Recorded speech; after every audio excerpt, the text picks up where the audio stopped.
Iran has threatened to, quote, decisively respond to any U.S. attack on Iran following President Joe Biden's linking of Tehran to the drone attack on Sunday that killed 3 U.S. soldiers and wounded 40 at a military base in Jordan.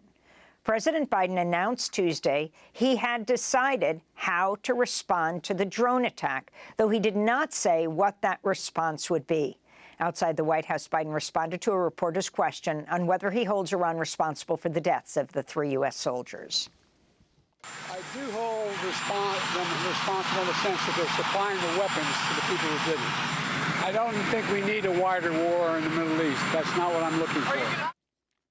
Iran has denied any involvement in the attack, which targeted Tower 22, a secret U.S. base in northeastern Jordan near the Syrian border.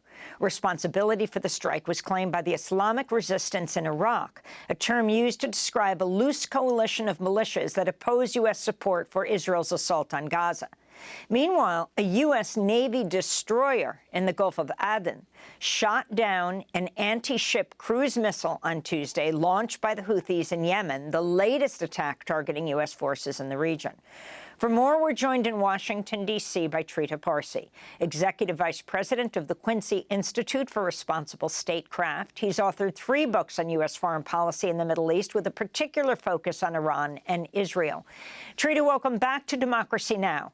If you can talk about what took place at this remote base, the killing of the 3 U.S. soldiers, injuring of about 40 others, and the drumbeat by Republicans, as well as Democrats, as well as the media in the United States, for President Biden to militarily respond. What would this mean? It obviously depends on how Biden responds. If Biden is thinking about responding in terms of attacking Iran on Iranian soil, then as the warning came from Tehran, it's very, very likely that there will be a forceful response by the Iranians, which will bring the United States right into a shooting war with the Iranians, which is something that the administration says that they have been seeking to avoid. They have been repeating that message several times in the last couple of days. I think it is important to note that all of this was predictable. From the very beginning, it was clear. As long as there was no material pressure on Israel to cease its bombardment in Gaza, this eventually would lead to a situation in which the United States would be faced with an attack that actually had left Americans killed. If we take a look at the statistics, there were about 60 attacks by these Iraqi militias against U.S. troops and bases during the first 2.5 years of Biden's presidency. Since October 17th, however, when Israel went into Gaza, there's been more than 160 attacks just in these last 100 days. At some point, one of those attacks was going to kill Americans. And the president essentially accepted this risk, continued to allow Israel to bombard Gaza, in his own words, indiscriminately, knowing very well that the game of statistics was simply such that at some point the Iraqi militias would succeed and Americans would die. Now we are in that situation. Instead of raising questions about this entire strategy as to why we are putting U.S. troops at risk in order for Israel to continue to indiscriminately bomb and kill and slaughter people in Gaza. Instead, there's been this frenzy about pushing us further into war. And this is how these endless wars begin. Tactical responses to attacks by the other side that in the moment may come across as legitimate because, of course, these attacks against U.S. troops are unacceptable, without any recognition, however, that this is leading us into a war whose aims we have not defined, whose exit we cannot envision. But Trita, when you say that these are legitimate questions of attacks on U.S. troops, but what the heck are U.S. troops continuing to do be in these countries? This Tower 22, for instance, the U.S. troops in Syria clearly have no authorization from Congress to be there. And importantly, in Iraq, the Iraqi government has been calling for the United States to withdraw the few troops it still has in Iraq from the country. But the U.S. is not disposed to even listen to the government of the country in which its troops are located. You're absolutely right. These are the moments where these questions should be asked, which is, why are we there in the first place? As you noted, the troops in Syria do not have any legal authorization to be there by the U.S. Congress. The troops in Iraq, for such a long time, we've said that they should be pulled out. Nothing has happened yet. And the essential pretext for keeping them there, which is to fight ISIS, has long expired because ISIS has been weakened. It's not been completely eliminated. But these countries who have far greater stake in the defeat of ISIS are now capable of handling that on their own without direct U.S. involvement and certainly direct U.S. presence in that fight.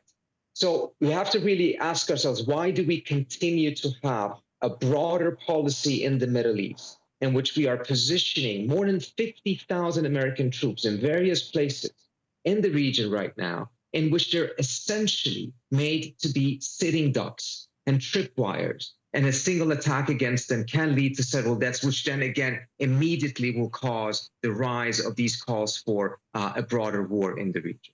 This is to the detriment of our own interests.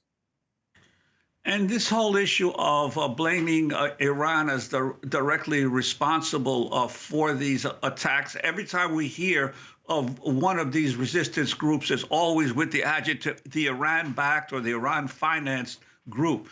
Is it your sense that these groups have their own independent life, or is the Biden administration correct in ascribing all of the real motivation coming from Iran?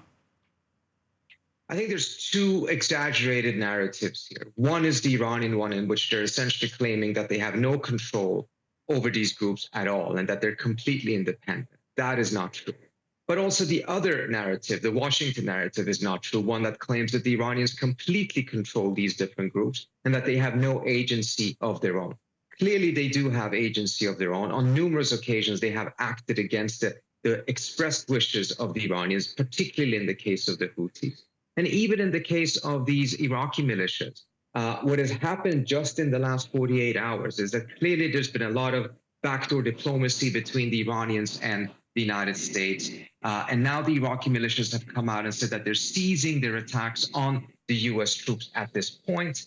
And it's clear that the Iranians have put some pressure on them to essentially de-escalate. I would suspect that the option that the president is considering right now is to do some form of attack inside of Iraq or Syria, probably give the other side ample heads up in order to evacuate those specific buildings. Nevertheless, be able to say that he has responded, make sure that it's not too damaging, but sufficiently strong to be able to calm some of the voices in Washington, but then leave it at that and ensure that there's some de-escalation afterwards. In the short run, that may work, and it might not be a bad plan.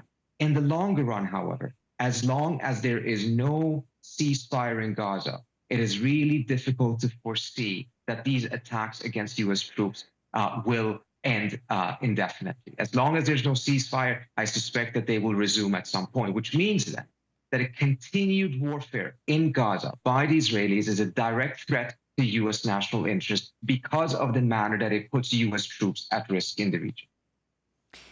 Trita Parsi, your colleague at Quincy, Bill Hartung, wrote on X, quote, on the question of Iran's role in the deaths of 3 U.S. servicemen, President Biden said, I do hold them responsible in the sense that they're supplying the weapons to the people who did it.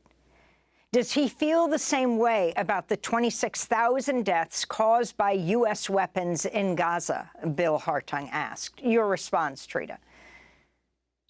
Well, I think Bill is absolutely correct. And I think whether we agree or not with that argument, we have to recognize that is the sentiment throughout the Middle East right now, and probably throughout the larger part of the world, in which the United States is held responsible for what Israel is doing, not just because providing all of these weapons. More than 10,000 tons of weapons have been shipped since October 7th.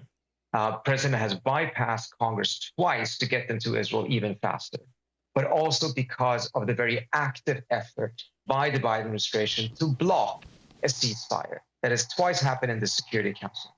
That means that the large part of the world do see the United States as directly responsible for this. And that, again, is a very severe to the very severe detriment of U.S. interests itself and the U.S.'s global standing. Trita Parsi, we want to thank you for being with us, Executive Vice President of the Quincy Institute for Responsible Statecraft.